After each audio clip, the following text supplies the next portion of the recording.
tol. Ito ang Burger Rights unboxing. May bago naman tayo unboxing galing sa Shopee. Sige, unboxing na natin. Wow, ganda ng box nakaroon.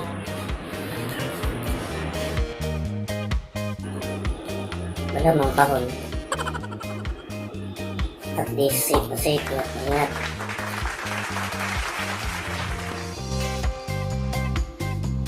Ayaw malaglag Iba naman dito, ayaw mahahulog sa akin. Kahit hindi nahuhulog sa akin. Pero na ako nahuhulog sa kanila.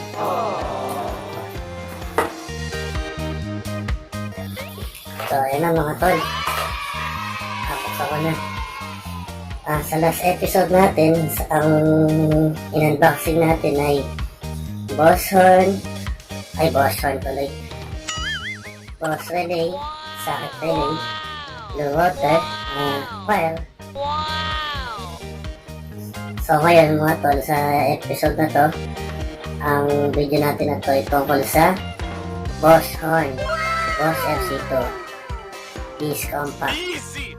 Yan mga tol.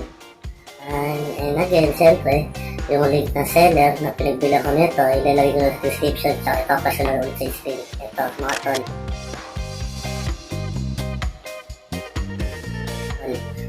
Check nyo na lang. FC2 disc compact, mini disc horn, 12 volts. Sana, di ko kasi siya matatry mga tol kasi yung battery ko, wala akong spare battery dito na pagka-testingan. 2 hours later.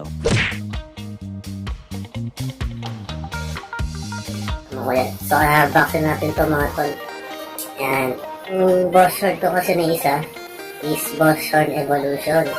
Ito kasi, ayaw kasi ng air mat ko ng Bosch horn Evolution, masyado malakas. Hindi niya alam, malakas dito pero sinigap lang. Kumbaga, maganda to. Ayaw niya nung para daw to nagtalaktos niya ganito yung matilis. So, ito yung binili ko. Iwawiring din natin to sa motor ni Airmats. Di ba yung last episode natin, wiring din natin is low water niya, yung hazard, with halo switch.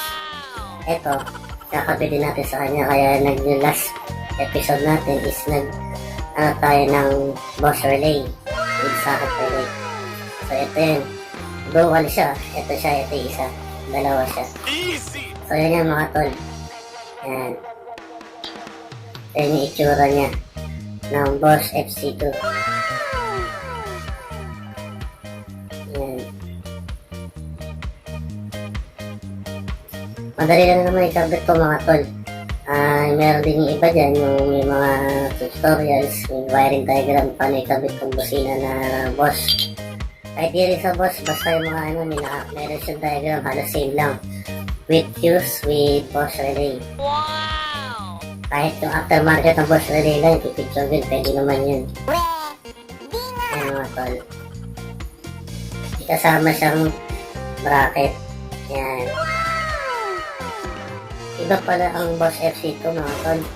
Iisa lang pala yung bracket niya. Ayan o. Iisa lang. Akala ko dalawa na magkapatong. Kasi yung Bosch Evolution ko na nakakabit dun sa motor ko, binili yun. May kasama siyang bracket na dalawa magkapatong. Ang ginawa ko, isa lang yung pinabit ko kasi para may vibrate. Kasi once na may vibrate siya, mas malakas yung tuloy niya kasi para siya umi-echo.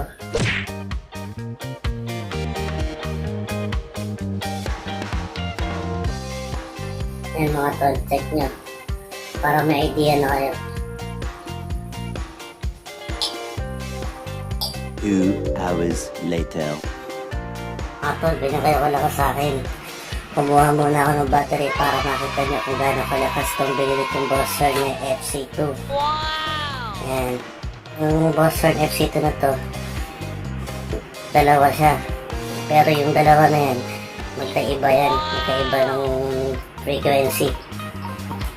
Frequency nga ba o ano pa sa?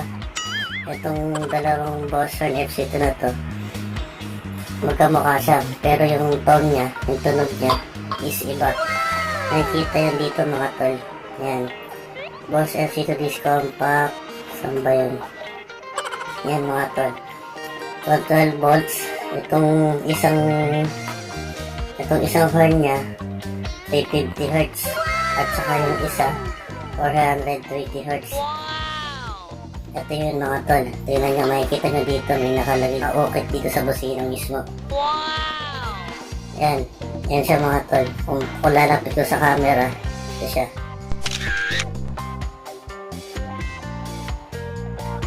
Lalapit ko sa camera, ito siya. 350 Hz.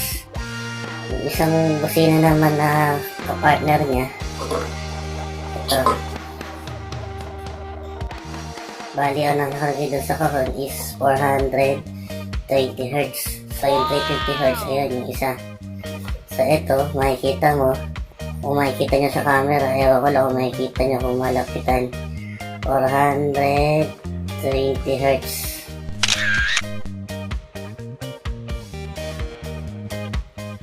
Ayan.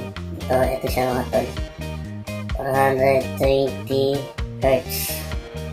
So ngayon, tatry muna natin yung 350 Hz kung gaano siya kalakas at kung gumagana yung nabili natin sa Shopee mga tol. So try natin 350 Hz muna ha. Okay.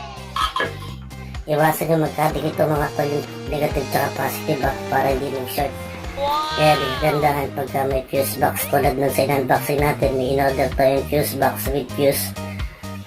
Para kung sakali may mag-short na nagdikit na wire, nag-grounded siya, yung fuse ako napuputok, hindi masisira yung pinabit natin mga auxiliary lights, yung mga busina.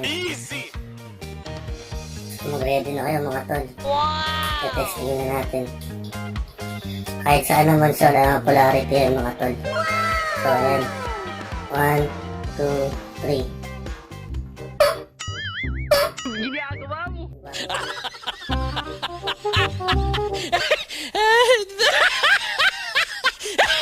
Vibrate siya kaya pangit ng tunog. Isa pa mga tol, lapit natin. So ito yung positive, negative. Wala din ako dun Easy! Ito yung 420 Hz. So ito mga tol, try natin to 350 Hz. Ayan. Try natin Hindi natin masyado maririnig kasi kailangan medyo may vibrate siya Pero okay lang, at least marinig niyo pa rin.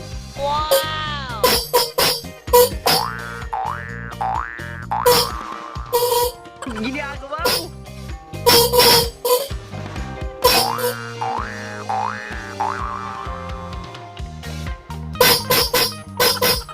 So ayan mga tol.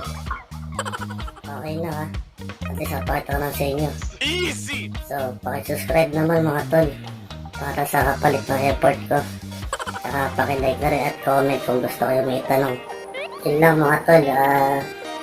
Salamat ulit sa panonood nitong video na ito sa pag-unboxing natin galing sa Shopee.